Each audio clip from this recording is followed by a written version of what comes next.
පුතේ ඉරන් කියලා කියන්නේ එතන ලොකු පවර් එකක් තියෙන රටක්. දැන් ඔයාලා දන්නවද මේ දවස්වල යුද්ධ ගැන කතා කරන්නේ ප්‍රධානම රට ඊශ්‍රායලයනේ. ඊශ්‍රායලය ඇත්තම සිද්ධිය ඊශ්‍රායලයට සපෝට් කරන රටවල් කීපයක් ඉන්න බව ඔයාලා දන්නවනේ. දැන් මේ දවස්වල ඔන්න එකපාරටම අදූදේම ට්‍රම්ප් දුන්නනේ වැඩේ. ඒ කියන්නේ මහද්වීප අතර පවා යන්න පුළුවන් බැලිස්ටික් මිසයිල්ස්.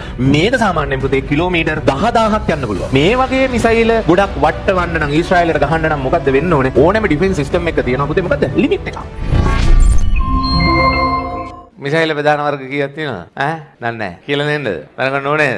ඕකේ. දැන් ඔයාලා ෆිසික්ස් ඉගෙන ගන්න අය විදිහට පොඩ්ඩක් ඉතින් ඕවා ගැන නිකන් අහලා තියාගන්න පේපර් වල ප්‍රශ්න වලට එහෙම එන්න පුළුවන්. මිසයිල් සාමාන්‍යයෙන් මම කියන විවිධාකාරයේ කැටගරයිස් කරන්න පුළුවන්. මිසයිල් ප්‍රධාන වශයෙන් කැටගරයිස් කරනවා ආකාර දෙකකට. මොනවද ඒ ආකාර දෙක? මට මේ මතක විදිහට කියන්නේ මම යුද්ධ විශේෂඥයෙක් නෙමෙයි. ඒ වුණාට ඉතින් අපි ඔය ඉන්ට්‍රස්ට් වෙලා දැන් ඕක කාලයකට කලින් ඒ කියවපු සිද්ධියක්. එකක් තමයි මොකද්ද? බැලිස්ටික් මිසයිල්ස්. අනිත් මොකද ක්‍රූස් මිසයිල්ස් කියන ඒවා. මොනවද බැලිස්ටික්ස් කියලා කියන්නේ? මෙයන් සරලව හිතන්න ඒක ඔයාලට ගොඩාක් සමීප එකක්. මොකද බෝල් ස්ටික් බැලිස්ටික්. හරි ඒ කියන්නේ අකුරු මම කියන්නේ ඔයාලට සරලව නියම් මතක හිතින්න බැලිස්ටික් බෝල් ස්ටික්. ඒ කියන්නේ බෝලයකට ස්ටික් එකකින් පහර දුන්නාන් පස්සේ. තවත් සරලව කියනවා නම් ඔයාලා ප්‍රක්ෂිප්තවල ගණන් හැදුවේ පුතේ වස්තුවක් මෙහෙම ප්‍රක්ෂේපණය කරපුවම ගුරුත්වය යටතේ ගිහිල්ලා වැටෙනවා. අන්න ඒ වගේ පුතේ යම් ප්‍රක්ෂේපණයක් එහෙම නැත්නම් අර ගුරුත්වය යටතේ ආනත චලිතය කියලා අපි ඉගෙන ගත්තේ ඕනේ මිනිස්සෙක් දන්නවනේ පුතේ. මෙහෙම විසික් කරපුවම මෙන්න මේ වගේ ගමන්පතයක් යන්නේ. අන්න ඔය වගේ ගමන්පතයක යන මිසයිල් තමයි අපි හඳුන්වන්නේ මොනවාද? බැලිස්ටික්ස් කියලා. ඊට පස්සේ ඔකේ අනික් වර්ගය තමයි මොකද්ද? ක්‍රූස් මිසයිල්ස් කියන ඒවා. ක්‍රූස්. ඒක නම්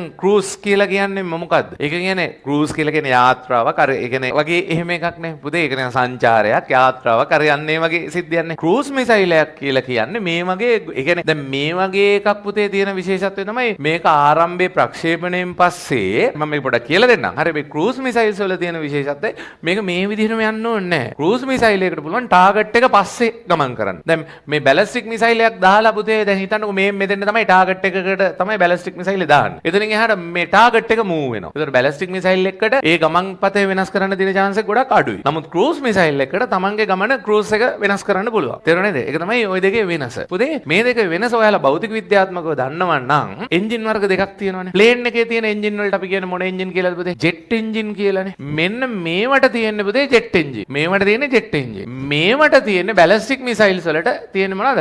රොකට් එන්ජින්. මොකද ওই දෙකේ වෙනස? ජෙට් එන්ජින් එකයි රොකට් එන්ජින් එකයි වෙනස. ප්ලේන් එකේ තියෙන මොන එන්ජින් කියලාද කිව්වේ? Jet engine. ඒකෙදි වෙන්නේ පුතේ අර තටුව බල්ල හැතියෙන්නේ. ඒකෙදි වෙන්නේ පුතේ අර පිටත තියෙන වාතය ඇදලා අරගෙන ටර්බයින්ස් වලින් ඇදලා ඒක සම්පීඩනය කරලා අර ඉන්ධන දහනය කරලා දැන් මේක නම් පුතේ එන්ජින් එක මේ පැත්තෙන් මේක අරගෙන ඉන්ධන දහනය කළා මම මේ දල ආකෘතියක් කියන්නේ මේකෙන් මෙහාට වේගෙන් විදිනවා. නිව්ටන්ගේ නියමනේ. මෙහෙම හිමීට එන එක වේගෙන් යනවයි කියලා කියන්නේ මේ වාතාංශු වල කවුරු වෙනස් වෙනවද? ගම්මෙදා වෙනස් වෙනවා. ඒ කියන්නේ ප්ලේන් එකෙන් කරන්නේ වාතය පස්සට තල්ලු කරනවා. වාතය පස්සට තල්ලු කරද්දී වාතයෙන් ප්ලේන් එක කොහාට තල්ලු කරනවද? ඉස්සරහට තල්ලු කරනවා. එහෙනම් ජෙට් එන්ජින් එකක් යන්න අවට වාතය තිබීම අවශ්‍යයි අනවශ්‍යයි? අවට වාතය තියෙන එක අනිවාර්යෙන් මොකද්ද වෙන්නේ පුතේ? අවශ්‍යයි. මේ තියෙන්නේ රොකට් එන්ජින් එකක්. මේකේ තියෙන බැලිස්ටික්ස් වල. ඒකෙදි වෙන්නේ පුතේ ඒකේ ගබඩා කරලා තියෙනවා. දැන් සරලම විදිහක් ගත්තොත් පුතේ ඕකේ ගබඩා කරලා තියෙනවා ද්‍රව හයිඩ්‍රජනුයි ද්‍රව ඔක්සිජන්. ওই දෙක ප්‍රතික්‍රියා කරන්න සලස්සනවා. ද්‍රව හයිඩ්‍රජනුයි ද්‍රව ඔක්සිජනුයි. ඕකෙන් ප්‍රතික්‍රියා කරලා හැදෙනවනේ ජලය එහෙම හැදෙනවනේ පුතේ. ඕකේදී හැදෙනවා ඒ ප්‍රතික්‍රියාවත් එක්ක විශාල තාපයක් හැදෙනවා. මේකට එක එක ඉන්ධන භාවිත කරනවා. හරිද? මේක විශාල තාපයක් හැදෙනවා. මේ හැදෙන විශාල තාපයත් එක්ක ඒ තියෙන ටැංක් එක ඇතුලේ ගබඩා වෙනවා පුතේ හෙන්න ලොකු උෂ්ණත්වයකදී මේක. දැන් ඕක ප්‍රතික්‍රියා කරනවා මේ ටැංක් එක මේ මිශ්‍රවන චේම්බර් එක ඇතුලේදී මේක හෙන්න ලොකු උෂ්ණත්වයකට පත් වෙනවා. එතකොට මේ ලොකු උෂ්ණත්වයත් එක්ක මේක ඇතුලේ ලොකු ප්‍රෙෂර් එකක් ඇති වෙනවා. ඒ ප්‍රෙෂර් එක හින්දා මෙන්න මෙහෙම පුතේ ඔය වාතය පිටට යනවා. මේක ඇතුලේ හිටපු වාතය රොකට් එකට සාපේක්ෂව මෙහෙම පහළට දානවා. එතකොට එහෙනම් මේ වාතයේ මේ පිටව යන වාතය මත පහළට බලයක් යොදනවා කියන්නේ ඒ පහළට පිටව යන වාතයෙන් රොකට් එක මත කොහාට බලයක් ඇති වෙනවද? ඉහළට බලය. දැන් එහෙනම් මේ දෙකේ වෙනස ඔයාලට තේරෙනවා. මේක ගමන් කරන්න නම් බාහිර වාතය අනවශ්‍යයිද අවශ්‍යයිද? අවශ්‍යයි. මේක ගමන් කරන්න බාහිර වාතය අවශ්‍ය නැහැ. මොකද අර ඇතුලේ තියෙන ඒවා දහනය වෙලාම තමයි යන්නේ. එහෙනම් අභ්‍යවකාශයේ යන්න පුළුවන්ද පුතේ ක්‍රූස් මිසයිල් එකකට? බෑ. බැලිස්ටික් මිසයිල් එකකට අභ්‍යවකාශයේ යන්න පුළුවන්ද? පුළුවන් ඕන්න. තේරුණා නේද පුතේ කතාව? ඔන්න ඔය දෙකේ යාන්ත්‍රණ දෙක තමයි ඔය වෙනස. දැන් මේ බැලිස්ටික් මිසයිල්ස් ගැන කතා කරොත් ඔය බැලිස්ටික් මිසයිල්ස් වල එකක් තියෙනවා මෙහෙම. මොකද SRBM. මොකද මේ කියන්නේ short range ballistic missile. Short range. ඒ කියන්නේ අඩු දුරක්. අඩු දුරක් කිව්වට කිලෝමීටරයක් විතර. අල්ලපු ගෙදරට එහෙම නෙමෙයි ඈ. මේක සාමාන්‍යයෙන් පුතේ රේන්ජ් එක කිලෝමීටර් 1000ක් දක්වා දිවෙනවා. කිලෝමීටර් 1000ක් දක්වා දිවෙනවා. හරි. ලංකාවේ දිගත් කීයද? ඒතර මේක 1000ක් දක්වා දිවෙනවා මේ ෂෝට් රේන්ජ් එක. එහෙනම් අනිත් එක මොකද්ද වෙන්න ඕනේ? ලොං රේන්ජ් කියලා කියන්නේ අපි ඒකට කියනවා ඉන්ටර්කන්ටිනෙන්ටල් බැලිස්ටික් මිසයිල්ස් කියලා. මොකද්ද මේ? මේකෙන් කියන්නේ අන්තර් මහද්වීපික. ඒ කියන්නේ මහද්වීප අතර පවා යන්න පුළුවන් බැලිස්ටික් මිසයිල්. මේක සාමාන්‍යයෙන් පුතේ කිලෝමීටර් 10000ක් යන්න පුළුවන්. මේකයි මේ දෙකේ වෙනස. පුතේ මේකේ මුලින්ම වෙන දේ තමයි සාමාන්‍යයෙන් මෙන්න මේකේ මෙන්න මේ බැලිස්ටික් ටයිප්ස් වල. දැන් මේක නම් පුතේ ජෙට් එක දිගටම ජෙට් එන්ජින් එකකින් පුතේ එහෙට මෙහෙට වෙනස් කර යන්න පුළුවන්. දැන් නැවකට වදින්න ඕන නම් ඇතුළටක් ගිහිල්ලා ආපහු නැවත උඩින් ගිහිල්ලා ආයෙ එහෙම වෙනස් වෙන්න පුළුවන්. මං කියන්නේ ඒක අපිට ක්‍රූස් එක වෙනස් කරන්න පුළුවන්. මේ වගේ හැම සාමාන්‍යයෙන් මේ ක්‍රූස් මිසයිල්ස් වල අපිට යන්න තියෙන ටාගට් එක මෙන්න මේකයි කියලා ඒකට මැප් කරලා පවා දෙන්න පුළුවන්. මේකෙදි පුතේ හිතන්නකෝ මේකේ ෆේසස් තුනක් තියෙනවා. මේකේ පළවෙනි ඔයාලා දැකලා තියෙනවනේ රොකට්ස් යවද්දි. මේව ඇත්තටම කියනවා නම් රොකට්ස් තමයි ඉතින්. ගබඩා වෙලා තියෙන මිනිස්සුවත් විද්‍යාත්මක උපකරණවත් නෙවෙයි මොනවද? පුපුරණ ද්‍රව්‍ය. මේකේ ඔයාලා දැකලා තියෙනව නේද පුතේ? රොකට් එකක් යවද්දි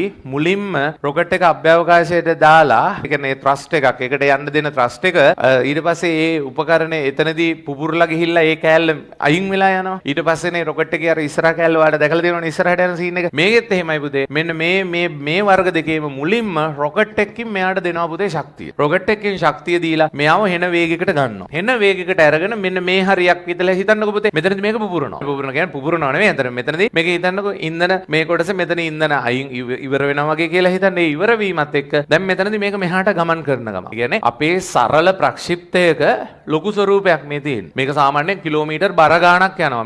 මේවා මේක කිලෝමීටර් 10000ක් යන්න එපයි. ඔයාලා ෆිසික්ස් වලින් දන්නවනේ. දුර වැඩි දුරකට යන්න නම් යන්න ඕනේ උසත් මොනවා වෙන්න ඕනද? ගොඩක් වැඩි වෙන්න ඕනේ. ඔයාලට කියන්නේ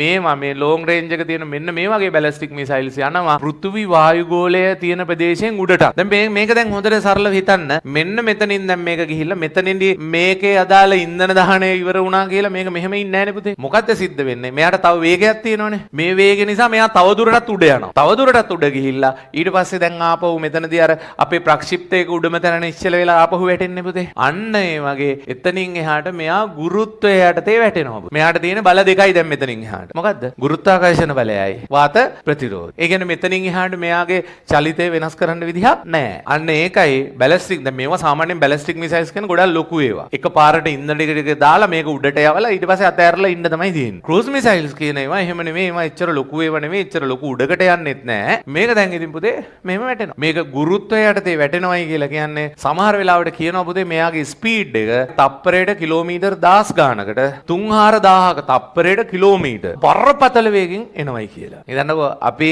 ළඟ තියෙන තාක්ෂණය මොනවද? එයාලා ළඟ තියෙන තාක්ෂණය මොකද්ද කියලා තප්පරයට දැන් හිතන්න මේකෙන් මෙහෙම දැන් මේක ගුරුත්වය යටතේ එනවා. තප්පරයට කිලෝමීටර් බර ගානක්. මෙහෙම ස්පීඩ් එකකින් එනවා. ඒ ස්පීඩ් එකකින් ඇවිල්ලා මේක එනවා. දැන් ඔයාලා දන්නවා දැන් මේ දවස්වල යුද්ධ ගැන කතා කරද්දි කතා කරන්නේ ප්‍රධානම රට ඊශ්‍රායලයනේ. ඊශ්‍රායලය ඇත්තම සිද්ධිය ඊශ්‍රායලයට සපෝට් කරන රටවල් කීපයක් ඉන්න බව ඔයාලා දන්නවනේ. දැන් මේ දවස්වල ඔන්න එකපාරටම අදූදේම ට්‍රම්පුත් දුන්නනේ වැඩේ. ඉතින් යාළගේ ටෙක්නොලොජි එකත් එක්ක ඊශ්‍රායලය කියලා කියන්නේ යාලා පුතේ පොඩි කාලේ ඉඳන්ම ඒ කියන්නේ හැම ළමයෙක්ම මුල ඉඳන්ම ඒ රටම තනිකර යුද්ධෙටම මේක වෙන රටක්නේ. එයාලගේ තියෙන ඔය අයන් රෝම් එක කියලා එකක් තියෙනවා. අහලා ඇති ඒ වගේම අයන් බීම් කියලා මේකකුත් තියෙනවා. අයන් බීම් එකේදී වෙන්නේ ලේසර් වලින් මේ මිසයිල් වලට පහර දෙනවා. ඒ කියන්නේ පොළොවට වැටිලා මේවා වෙන්න කලින් පුතේ ලේසර් වලින් ඒක රත් කරලා පුළුස්සලා දානවා. ඒකට වඩා දැන් ක්‍රියාත්මක වෙන අයන් රෝම් එක. අයන් රෝම් එකට මොකද්ද පුතේ තියෙන සිද්ධිය? අයන් රෝම් එකෙන් කරන්නේ මේන මිසයිල් එක. දැන් මේක මට කියන්නේ මේක ප්‍රෙඩික්ට් කරන්න පුළුවන් පතයක්ද ප්‍රෙඩික්ට් කරන්න බැරි එකක්ද? ප්‍රෙඩික්ට් කරන්න පුළුවන්. ඇයි මේක ගුරුත්වය යටතේ වැටෙන එකන්නේ පුතේ? මේකේ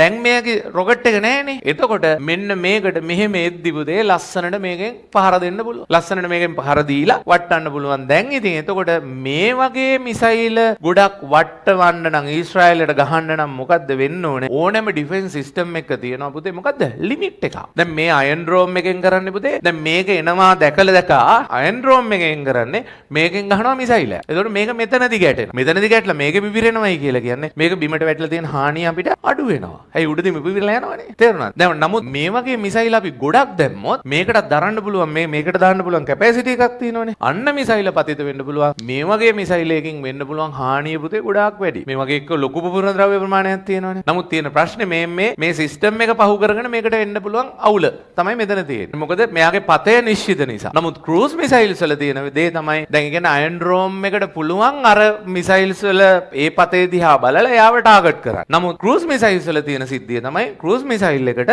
එයාගේ එන්ජින් එක තාම තියෙනවනේ. එයාට පුළුවන් මොහොතින් මොහොත තමන්ගේ ගමන වෙනස් කරන්න. ඒක එතකොට එයාට පහර දෙන එක පුතේ අරයට ලේසි නෑ. මේ ක්‍රූස් මිසයිල් සාමාන්‍යයෙන් අපි වර්ග කරනවා අහලා ඇති ඔයාලා. මොනවද? සද්ද වේගයට වඩා අඩුවෙන් යන ඒවා. මොනවද? සබ්සොනික් කියලා කියනවා. සබ්සොනික්. සොනික් කියන්නේ සද්දනේ. කාටුන් එක නේ. සබ්සොනික්. ඊට පස්සේ සද්දයට වඩා වේගය වැඩි නම් සුපර්සොනික් කියලා කියනවා. ඒ සද්ද වේගයට වඩා 5 ගුණයකට වඩා වැඩි ඒවා අපි හඳුන්වනවා හයිපර්සොනික් කියලා. දැන් ඒකේ තියෙන අවුල දැන් මේ වගේ තියෙන විශේෂත්වය තමයි මේක අර උඩට යවලා ගුරුත්වය යටතේ පාත් කරන එහෙම සීන් එකක් නෙමෙයි. දැන් මේවා සාමාන්‍යයෙන් ක්‍රූස් මිසයිල්ස් වල පුතේ සමහර ඒවා තියෙනවලු මීටර් සාමාන්‍යයෙන් 100යි 200යි උපරිම උසයක්. එතකොට එහෙ බලලා මෙහෙ බලද්දි පුතේ අපිට හොයාගන්න එහෙම අමාරුයි. එතකොට අර අයන් ඩ්‍රෝම් එකට විරුද්ධව ටිකක් ඇක්ටිව් කරන්න ලේසි මිසයිලයක් කියලා කියනවා සාමාන්‍යයෙන් ක්‍රූස් මිසයිල්. ඔන්න ඔය වගේ සිද්ධි තමයි දෙන්නේ. මේක නිරන්තරයෙන් මෙයාගේ ගමන්පතේ වෙනස් කරන්න පුළුවන්. දැන් මං හිතන්නේ ඉරාන් වල මේ පාර අලුත්ම මිසයිලයක් මං හිතන්නේ මොකක් මට මතක නෑ. ෆාර්හට් හරි මොකක් හරි මට ඒක නම මතක නෑ.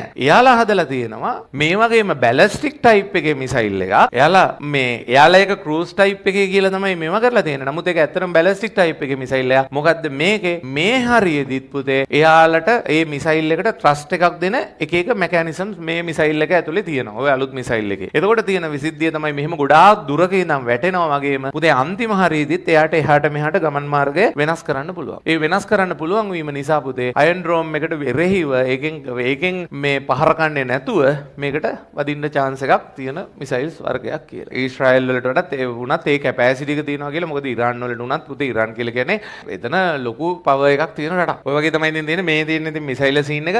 මෙතන ඉතින් තියෙන්නේ තනිකර ෆිසික්ස්. ක්‍රූස් මිසයිල් එකක් ගැන හදන්න පුළුවන් ගානක්. ඒ වගේම මේ තියෙන්නේ මොකද්ද? බැලිස්ටික් මිසයිල්ස්. බැලිස්ටික් මිසයිල් එකක් ගැනත් ලස්සන ප්‍රක්ෂිප්තයක් එහෙම හදන්න පුළුවන්. අඩුම තරමේ දැන් දෙයක් ඉගෙන ගත්තා. මොකක්ද? මිසයිල් වර්ග දෙකයි. මොනවාද? බැලිස්ටික් එකයි ක්‍රූස් එකයි. බැලිස්ටික් එකයි ක්‍රූස් එකයි. නේ ෆිසික්ස් කරලා අන්තිමට ඕකවත් දන්නේ නැති වුණොත් ටික වැඩක් නැහැ වගේනේ නේ.